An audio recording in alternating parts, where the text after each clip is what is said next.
하나님 말씀은 우리 사도행전 20장 1절부터 6절까지 우리 함께 읽겠습니다. 사도행전 20장 1절부터 6절까지입니다. 함께 읽겠습니다. 소요가 그침에 바울은 제자들을 불러 건한 후에 작별하고 떠나 마게도냐로 가니라. 그 지방으로 다녀가며 여러 말로 제자들에게 권하고 헬라에 이르러 거기 석 달 동안 있다가 배 타고 수리아로 가고자 할 그때에 유대인들이 자기를 해하려고 공모함으로 마게도냐를 거쳐 돌아가기로 작정하니 아시아까지 함께 가는 자는 베레아 사람 브로의 아들 소바드와 데살로니가 사람 아리스다고와 세군도와 더베 사람 가이오와 및 디모데와 아시아 사람 두기고와 드로비모라. 그들은 먼저 가서 드로아에서 우리를 기다리더라. 우리는 무교절 후에 빌립보에서 배로 떠나 다세말에 드로아에 있는 그들에게 가서 이래를 머무니라. 아멘. 다시 한번 기도하겠습니다. 하나님, 말씀 듣기를 원합니다. 말씀에 집중하도록 도와주시고 또 말씀을 통해서 다시 한번 하나님의 음성을 듣는 귀한 시간 되게 하여 주옵소서. 예수님의 이름으로 기도드렸습니다. 아멘. 할렐루야. 우리 하나님은 때를 맞춰서 우리에게 적합하고 적절한 은혜를 줄 줄로 믿습니다. 말씀을 통해서 은혜를 받으시고 또 우리의 빈 마음을 은혜로 채우는, 또 말씀으로 채우는 귀한 시간 되시기를 바랍니다. 자, 여러분, 교회의 가장 큰 사명이 뭐죠? 교회가 존재하는 이유가 뭡니까? 복음을 전해서 그 다음에 교회를 세우는 거 아닙니까? 그죠? 예. 복음 전하는 사역이 교회의 사명이고 또 제일 중요한 사역인데, 그러면 우리가 복음을 전하는 그 사역이 참 중요해요. 전도하는 사역이 참 중요합니다. 그것만 중요합니까? 동일하게 또 중요한 사역이 있지 않습니까? 오늘 복음 전하에서 이제 복음을 들은 자들이 교회 와서 함께 신앙생활을 하는데, 이 전도하는 사역이 참 중요하지만은 그와 동일하게 중요한 사역이 또 있다는 것을 우리가 깨닫고 그 중요한 사역을 우리가 계속해서 감당할 수 있는 그런 저와 여러분 또 우리 교회가 되기를 바랍니다. 자, 그러면 어떤 사역이 복음 전하는 사역과 함께 교회 사역 가운데 정말 중요하냐? 한번 따라해 주시기 바랍니다. 양육하는 사역이다. 예, 양육하는 사역이에요. 그래서 오늘 이 양육의 중요성에 대해서 두 가지를 함께 생각하겠습니다. 첫 번째로 한번 따라해 주시기 바랍니다. 교회의 내용을 채우는 것이다. 양육이 왜 중요하니까 교회의 내용을 채운다는 거예요. 우리 그 주부들 보면 김장하지 않습니까? 그죠? 김장할 때 배추를 물에 씻고 소금에 절이지 않습니까? 그러면 김장이 됩니까? 배추를 씻어가지고 그 다음에 소금을 절인 가운데 그냥 독이나 그냥 병에 집어넣으면 김치가 됩니까? 씻고 그 다음에 여러분 소금을 절이고 나는데 뭘 해야 됩니까? 뭘 해야 되죠? 속을 채워야 되죠. 그죠?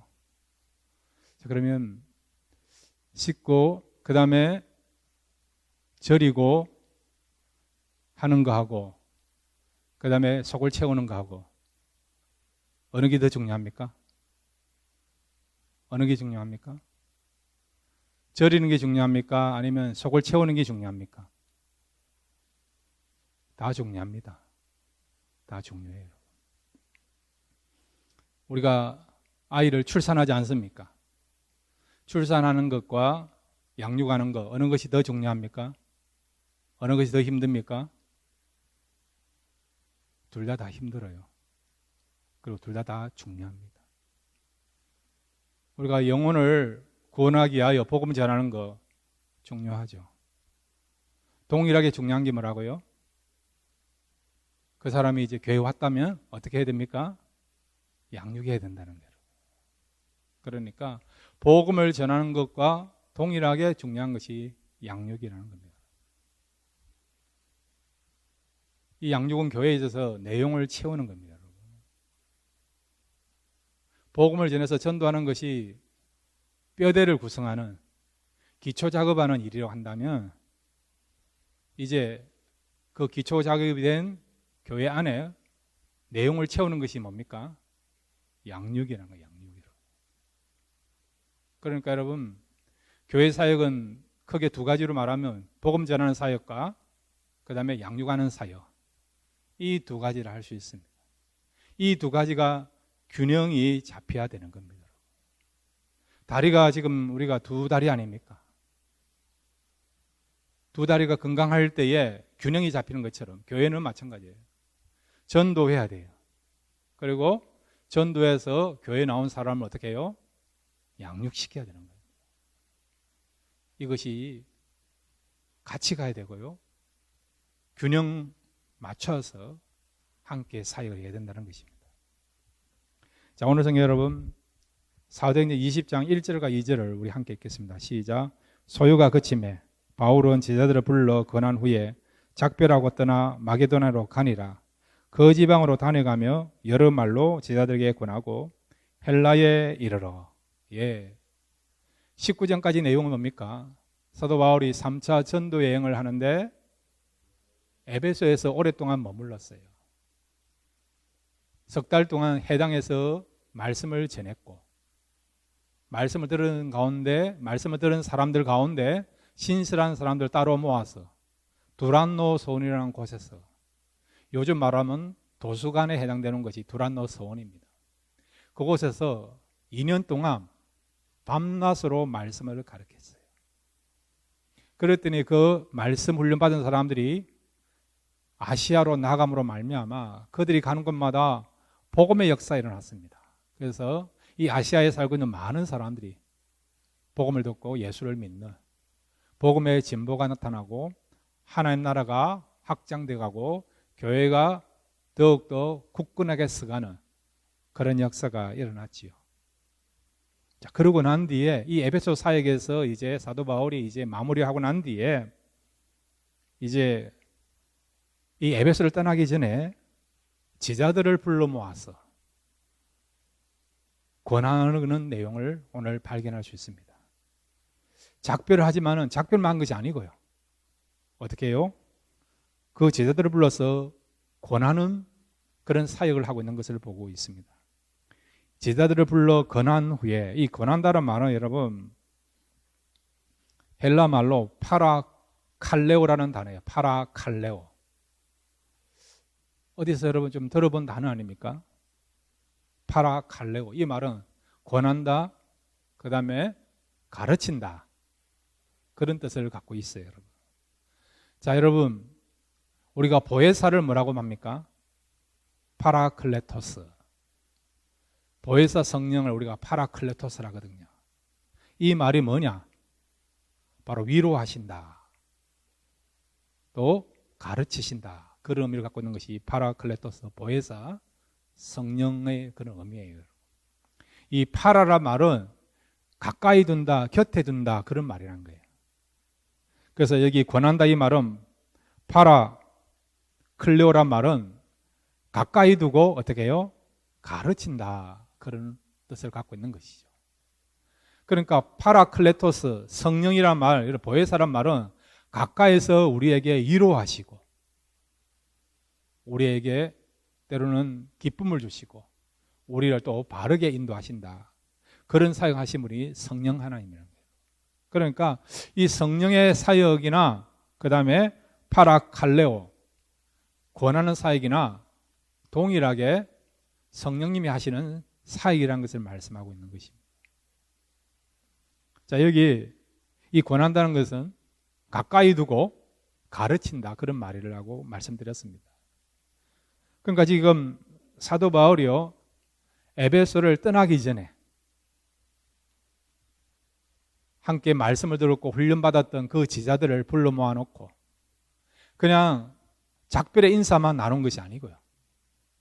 떠나기 전에 말씀으로 다시 권하는, 즉 진리를 가르치는 그런 일을 하고 난 뒤에 사도 바울이 마게도냐 지역으로 다시 떠나게 되는 것을 보게 됩니다. 그러면 마게도냐 가서도 뭘 하느냐? 2절 말씀 다시 한번 읽겠습니다. 사도행전 20장 2절입니다. 시작. 그 지방으로 다녀가며 여러 말로 제자들에게 권하고 헬라에 이르러. 예. 사도 바울이 이 마게도냐 지역을 갔어요. 마게도냐 지역이 어디입니까? 빌립보, 그 다음에 데살로니가, 베레아 이런 지역을 말하는 것입니다. 아테네 위쪽에 있는 지금의 그리스 북쪽에 있는 그런 지역을 말하는 것입니다. 사도 바울이 여러분 2차 전도 여행을 한 곳이 어디죠? 유럽 아닙니까? 빌립보, 그 다음에 데살로니가, 베레아 지역 아닙니까? 그리고 남부에 있는 고린도 아닙니까? 그러니까 2차 전도여행 때 방문했던 그런 곳에 다시 가서 어떻게 해요? 그 제자들을 만나서, 교회 지도자를 만나서 그들에게 말씀을 권하는, 말씀을 가르치는 일을 하고 있는 것을 보게 되죠. 그 다음에 오늘 본문도 보시면 거기에 2절에 권하고 헬라에 이르려는, 헬라, 여기를 어디를 말하느냐? 남부지요. 고린도를 가리키는 것입니다. 사도 바울이 2차 전도 여행 때 고린도에서도 2년 가까이 사역을 했습니다. 그래서 고린도 교회가 세워졌어요. 그리고 고린도 교회에서 많은 신실한 사역자들이 배출되었다고 말씀드렸습니다. 대표적인 사역자가 누굽니까? 평신도 사역자들이 누굽니까? 브리스가, 아굴라, 소스데네, 예, 이런 사람들. 이런 사람들이 말씀을 듣고 잘 훈련받아서 교회 일꾼이 되고 또 사도 바울이 사역하는데 큰 힘이 되어준 동력자가 되는 것을 보게 됩니다. 그런데 사도 바울은 지금 이제 3차 전도 여행을 마무리하는 시점에서 다시 마게도냐뿐만 아니라 고린도까지 가서 석 달 동안 머물면서 교회의 지도자들에게 또 함께 복음을 위하여 헌신하고 있는 사역자들에게 말씀을 권하고 또 말씀을 가르치고 이런 양육하는 사역을 하고 있는 것을 보게 되죠. 왜 그렇게 했을까요, 여러분? 그것은 전도하는 사역도 중요하지만 전도에서 교회가 세워지고 사람들이 몰려오게 되고 그리고 조직이 형성되고 사역하고 봉사하고 성도 간에 교제하고 그런 일도 중요하지만은 진짜 교회의 내용을 갖추는 것은 뭐라고요? 양육이기 때문에. 양육이 너무 중요하기 때문에. 양육이 되어야만이 교회가 든든히 서갈 수 있기 때문에. 또 교회에 대한 미래가 있기 때문에. 그래서 복음만 전한 것이 아니라 어떻게 했다고요? 양육하는 사역도 동일하게 중요시 여기면서 그가 복음을 전했던 곳에 다시 방문해서 말씀을 가르치는 사역을 하고 있는 것을 보게 되는 것입니다. 자, 그러면 구체적으로 여러분 사도 바울이 에베소를 떠나기 전에 에베소에 있는 이런 제자들을 모아놓고 어떤 것을 가르쳤을 것 같습니까? 에베소 6장에 보면 사도 바울이 에베소를 떠나기 전에 에베소에 있는 제자들, 즉 장로들이나 교회 지도자들을 모아놓고 이런 말씀을 가르쳤을 거라고 우리가 알 수 있는 내용이 있어요. 에베소 6장 11절에서 17절 말씀입니다. 이 에베소서는 사도 바울이 에베소 교회에 주시는 귀한 교훈과 권면의 내용을 담고 있는 것이 바로 이 에베소서입니다. 에베소 6장 11절부터 17절을 읽으시면 이 말씀이 이렇게 연결되고 이렇게 해당되구나 그런 것을 발견하게 될 줄로 믿습니다. 에베소 6장 11절부터 17절입니다. 시작. 마귀의 관계를 능히 대적하기 위하여 하나님의 전신갑주를 입어라. 우리의 씨름은 혈과 육을 상대하는 것이 아니요 통치자들과 권세들과 이 어둠의 세상 주관자들과 하늘에 있는 악한 영들을 상대함이라. 그러므로 하나님의 전신갑주를 취하라. 이는 악한 날에 너희가 능히 대적하고 모든 일을 행한 후에 서기 이함이라.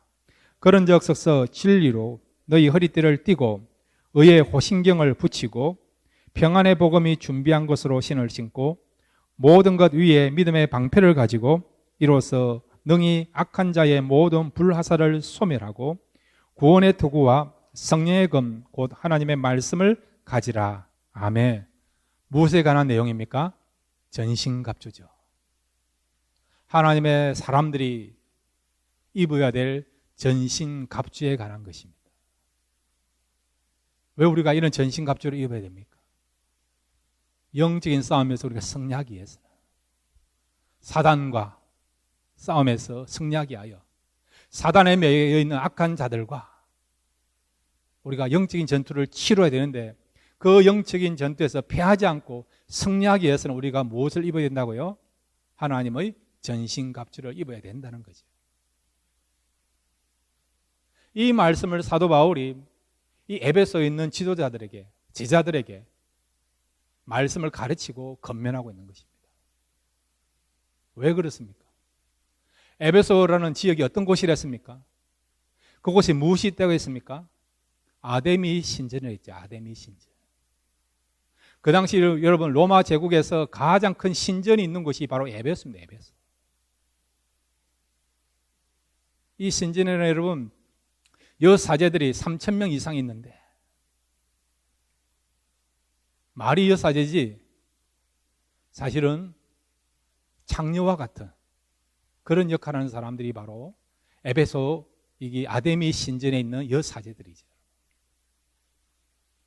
그 다음에 이곳에는 이 신전을 통해서 비즈니스 하는 사람이 있지 않습니까? 은장색이라고 여러분.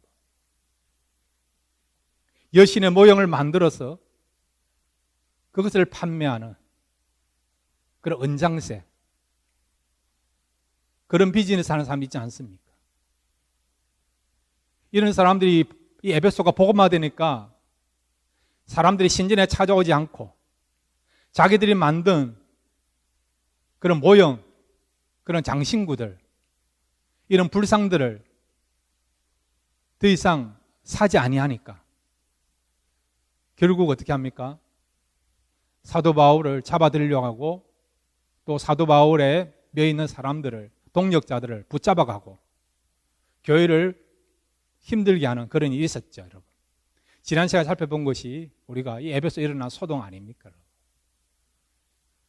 이런 강력한 사단의 공격이 있었던 것이 영적으로 굉장히 어두운 것이고, 그리고 또한 이런 어떤 신전이 있기 때문에 교회가 그런 어떤 영적인 그런 공격을 받을 수 있는, 사단의 그런 공격이 굉장하게 심하게 나타날 수 있는, 또 나타나고 있는 그런 지역이 에베소 아닙니까? 그러기에 사도 바울은 그런 지역에 있는 교회가 이 사단으로부터 영적인 공격을 받을 때에 지지 않고 승리하기 위해서는, 또 진리를 지키기 위해서는 어떻게 했다고요? 무엇을 입어야 된다고요? 영적으로 무장해야 되는데 그 무장할 수 있는 강력한 무기가 뭐라고요? 바로 하나님의 전신갑주라는 것입니다.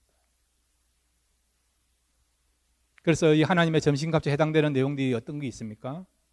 진리의 허리띠, 의의 호신경, 그 다음에 복음의 신, 그 다음에 믿음의 방패, 그 다음에 구원의 투구, 성령의 검이 있지 않습니까? 다 이런 것은 여러분 영적인 싸움에서 우리를 보호하는 거고, 우리가 이 영적인 싸움에서 우리가 승리할 수 있는 무기라는 거예요, 여러분. 그래서 여러분 성령의 검이 갖고 있는 의미가 무엇이고, 구원의 투구가 왜 중요하고, 그 다음에 믿음의 방패가 얼마나 소중하고, 그 다음에 복음을 위한 그런 신이 왜 우리에게 필요하고, 의의 호신경, 옛날에는 의의 흉배를 하지 않습니까?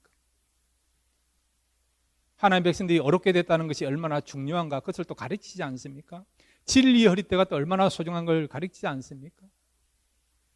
진리의 허리띠라는 것은 여러분, 진리가 우리의 삶의 중심이 되어야 된다는 거예요, 여러분. 진리가 있을 때에, 진리를 할 때 우리가 분별력이 있다는 거죠. 그러니까 그 어떤 지역보다도 사단의 강한 공격이 있으니까, 영적인 공격이 있으니까 이 싸움은 그냥 사람과 사람 사이 싸움이 아니고 보이지 않는 어두운 세력과의 싸움이니까, 그런 분별력을 가지고 이 영적인 싸움에서 지지 않고 승리하기 위해서는 우리가 말씀으로, 진리로 무장되어야 된다는 거죠, 여러분. 그래서 사도 바울은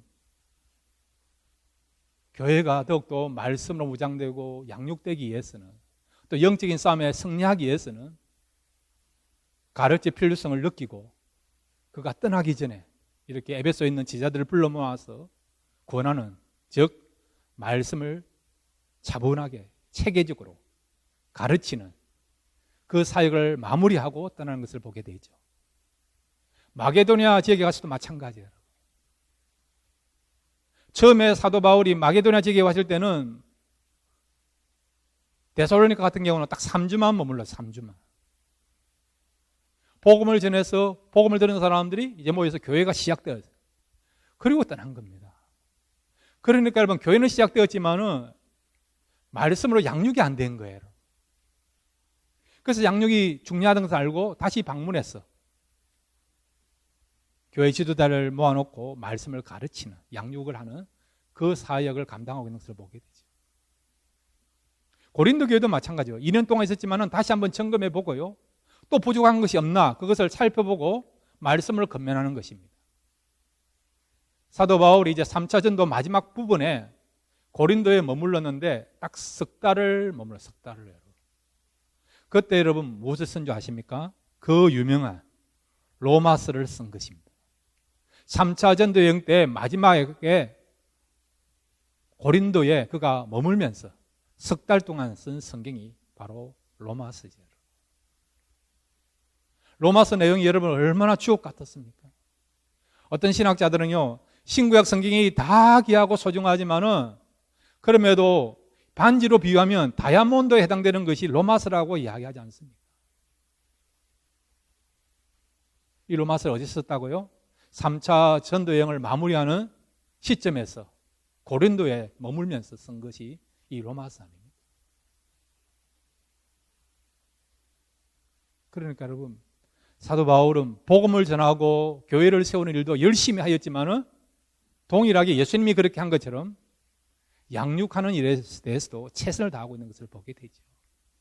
주님이 그렇게 하셨고 사도 바울이 또 그렇게 한 것처럼 우리 교회도 이런 주님과 사도 바울의 삶을 본받아서 복음 전하는 것과 동일하게 교회에 들어온 성도들을 이제 교인으로 우리가 머물게 하는 것이 아니라 이제 교인의 입장에서 주님의 제자로 복음을 전할 수 있는 그런 신실한 사역자로 영적인 싸움에서 승리할 수 있는 그리스도의 군사로 양육하는 것이, 그렇게 만들어가는 것이 우리 교회가 해야 될 중요한 사역인 것을 여러분 아시고, 이 사역을 잘 감당할 수 있는 교회가 될 수 있도록 이 일에 여러분 동참해 주시고 계속해서 기도해 주시는 그런 저와 여러분 되시기를 바랍니다. 교회는 복음 전하는 것과 양육하는 사역이 중요합니다. 이 사역을 계속해서 잘 감당할 수 있는 우리 교회가 되기를 바랍니다. 두 번째로 여러분, 이 양육이 왜 중요합니까? 한번 따라해 주시기 바랍니다. 신실한 일꾼을 세우는 일이다. 예. 교회가 여러분 사역을 하고 일을 하려면 일꾼이 있어야 됩니까? 없어야 됩니까? 일꾼이 있어야죠. 일꾼이 있어야 되죠. 사역자가 필요하지 않습니까? 오늘 우리 건배 권사님 이렇게 각양각종의 은사대로 또 하나님 주신 그 달란트대로 교회를 섬기고 우리 봉사해야 된다고 또 그렇게 말씀하셨는데, 그렇게 기도하셨는데, 여러분 교회가 바로 서가기 위해서는, 또 교회 사역이 아름답게 나타나기 위해서는 요소마다 그런 일꾼들이, 사역자가 필요하지 않습니까? 그러면 여러분, 그런 일꾼들, 사역자들은 그냥 만들어집니까? 교회 그냥 들어왔다고 다 일꾼이 됩니까? 신실한 일꾼이 됩니까? 사역자가 됩니까? 선한 청지기가 됩니까? 아니에요. 아니에요. 자녀도 마찬가지죠. 앞에 제가 말씀드렸습니다. 출산하는 것도 중요하지만은 더욱더 중요한 게 뭡니까? 양육 아닙니까? 양육. 어떤 경우는 여러분 아이를 출산한 것보다 더 힘든 것이 뭡니까? 양육 아닙니까? 양육. 그러니까 여러분, 일꾼은 저절로 만들어진 게 아니에요, 여러분. 인재도 마찬가지죠. 우리가 인재를 찾지 않습니까? 아이들한테도 인재가 되라 그렇게 하지 않습니까? 사회에 필요한 인재가 되고, 국가에 필요한 인재가 되고, 직장에 필요한 인재가 되고, 그런 이야기를 하지 않습니까? 그렇게 기도하지 않습니까? 그런데 이제는 여러분, 기도도 하셔야 되지만은 제대로 양육을 할 때에, 양육 받을 때에 인재가 되는 겁니다. 인재가 배출되는 겁니다. 교회도 마찬가지예요, 여러분. 1세 교회도 그렇고 2세 교회도 여러분, 그냥 저절로 일꾼이 만들어지는 게 아니에요, 여러분. 체계적인 양육이 있을 때에, 그 양육을 받을 때 어떻게 된다고요? 신실한 일꾼, 동력자가 세워지고 만들어진다는 겁니다. 그래서 양육이 중요하다는 거죠. 사도 바울이 그렇게 양육하는 일에 힘을 쓰고 최선을 다한 그 이유가 뭐냐? 그렇게 양육하는 일에 최선을 다했더니 어떻게 해요? 신실한 동력자가, 일꾼이 세워지게 되는 것을 우리가 보게 된다는 겁니다. 자, 오늘 성경 여러분, 사도행전 20장 3절과 4절을 같이 읽겠습니다. 시작. 거기 석 달 동안 있다가 배 타고 수리아로 가고자 할 그때에 유대인들이 자기를 해하려고 공모함으로 마게도나를 거쳐 돌아가기로 작정하니, 4절입니다. 시작. 아시아까지 함께 가는 자는 베레아 사람 부로의 아들 소바드와 데살로니가 사람 아리스다고와 세군드와 더베 사람 가이오와 및 디모데와 아시아 사람 두기고와 드로비모라. 아멘. 사도 바울이 이제 3차 전도 여행을 마치고요, 예루살렘으로 갑니다. 예루살렘을 가는 이유는 예루살렘 교회가 지금 흉년이 들어서, 기근이 들어서 굉장히 어려움을 당하고 있다는 이야기를 들었어요. 그래서 사도 바울이 교회들에게 예루살렘 교회를 도와줄 구제 헌금을 하라고 지시를 한 거예요. 그래가지고 특별히 이렇게 데살로니가 교회와 베레아 교회와 빌립보 교회, 이런 교회들이요, 에베소 교회까지도 예루살렘 교회, 형제 교회를 돕기 위해서 구제 헌금을 한 것입니다. 그래서 사도 바울이 구제 헌금을 다 모아가지고 이제 3차 전도 여행을 마치고 예루살렘에 가서 그것을 전달하려고 합니다. 그런데 여러분, 그 금액이 적은 금액이 아니에요, 여러분. 지금처럼 이렇게 지폐가 있는 게 아니고요. 그러니까 그 많은 헌금을 가지고 항해를 해가지고 예루살렘까지 간다는 것은 쉬운 일이 아니에요. 사방팔방에 그것을 노리는 도덕이 있지 않습니까? 헌금을 노리는 과정 속에서 얼마든지 사도 바울을 살해할 수 있는, 상해를 입힐 수 있는 그런 위험이 도사리고 있는 상황 아닙니까? 그리고 그곳까지 항해한다는 것이 쉬운 일이 아니에요, 여러분. 이런 모든 사정을 아는 사람들이 어떻게 해요? 자원한 마음으로, 그러면 우리가 사도 바울이 무사히 예루살렘까지 갈 수 있도록 사도 바울을 보호해주고 지켜주기 위하여서 내가 동참하겠다. 그렇게 나선 사람들이 바로요, 4절에 나와 있는 사람, 4절에. 각 여러분 교회에서 일꾼들이 자원한 마음으로, 사도 바울 요구한 거 아닙니다. 자기들이 자원한 마음으로 사도 바울을 도와서 우리가 이 일에 동참하기를 원하는, 헌신하기를 바라는 그런 일꾼들이에요. 자원한 마음으로 일어나서 하나님의 나라를 위해서, 또 사도 바울의 사역을 위해서, 복음을 위해서 헌신하는 그런 아름다운 역사가 일어나게 된 것을 보게 되죠. 자, 여러분, 20장 4절에 사도 바울과 함께 예루살렘을 가려고 하는 이런 어떤 일꾼들, 신실한 동력자들 이름이 나오는데 모두 몇 명입니까? 카운트 해보셨습니까? 몇 명인지 아십니까? 자, 여러분, 성경의 완전수가 얼마죠? 완전수가 뭐예요, 여러분? 7, 7명. 자, 여러분, 사도행전에 보면 초대 예루살렘 교회가 7명의 집사를 세웠죠. 벌써 답을 말했네요. 7명의 집사를 세웠어요. 근데 여러분, 그 당시 예루살렘 교회가 교인이 어느 정도 되는지 아십니까? 사도 바울, 누굽니까? 베드로가 나가가지고 하루에 3,000명이 전도했으면 여러분, 못 되어도 10,000명은 되는 거예요. 10,000명은. 사도 바울이 가가지고, 누굽니까? 사도 베드로가 가서 복음을 전했더니 막 하루에 3,000명씩 예수를 믿는 거. 이 놀라웠던 그런 새신자가 생기는 그런 교회가 예루살렘 교회 아닙니까? 그러니까 좋게 못 되어도 10,000명 이상을 가진 성도를 가지고 있는 교회가 예루살렘 교회예요. 그러면 여러분, 그 교회 봉사하려면 많은 일꾼이 필요하지 않습니까? 그래서 여러분, 7명이 아니고 70명, 700명은 돼야 되는 거 아닙니까? 그런데도 왜 7명이죠? 더 영적인 메시지가 있는 것이죠. 7이라 숫자는 충분하다, 완전하다, 그런 의미를 갖고 있다는 거예요. 동일하게 지금 사도 바울이 예루살렘으로 가려고 하는데 함께 동참한 그런 동역자들, 일꾼들, 그 숫자가 7이라는 거예요. 이것도 충분하다, 완전하다, 그런 의미를 담고 있다는 것입니다.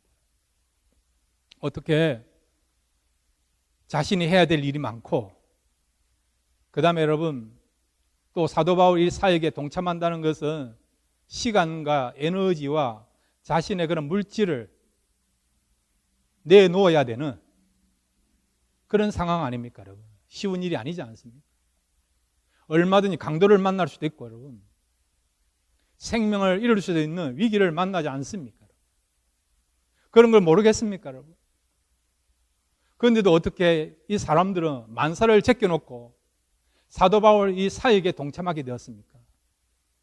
어떻게 헌신자로 이렇게 자원한 마음으로 이 일에 동참하게 되었습니까? 그 이유는 뭡니까? 말씀을 통해서 훈련받으니까, 양육되니까, 무엇이 참되고 무엇이 바르고 어떻게 사는 것이 참 의미 있는가, 가치 있는가, 그런 영적인 분별력과 기준을 알게 되니까 이 일에 동참하게 되게 되는 것을 보게 되고, 그들은 신실한 일꾼으로서 하나님 나라를 위하여서, 복음을 위해서 헌신하게 되고 사역자로 쓰임받게 되는 것을 보게 되는 것입니다. 사도 바울이 얼마나 이렇게 복음을 전하는 것뿐만 아니라 양육하는 일에 최선을 다했습니까? 그 결과 교회들마다 이렇게 신실한 양육을 받은 사람들이 이제 일꾼이 되고 동력자가 되고 복음의 그런 어떤 선한 청지기가 되고 사역자로 만들어지는 것을 보게 되는 것이죠. 그러므로 여러분, 신실한 일꾼은 그냥 하늘에서 떨어지는 게 아닙니다. 교회가 우리가 비전을 가지고 기도하면서 말씀을 가르치고 또 양육하는 일에 최선을 다할 때에 그 양육받은 사람들이 신실한 일꾼이 되어서 교회를 열심히 섬기고 또한 교회에 귀한 기둥이 되고 또 교회의 내용이 되는 그런 역사가 나타날 수 있습니다. 사랑하는 성도 여러분, 양육하는 일에 더욱더 여러분 관심을 가지시고 기도해 주시고 또 이 일에 동참할 수 있는, 그래서 교회가 든든히 써갈 수 있도록 이 일에 우리가 사명을 가지고 함께 감당할 수 있는 그런 저와 여러분 되시기를 주님의 이름으로 축원드립니다.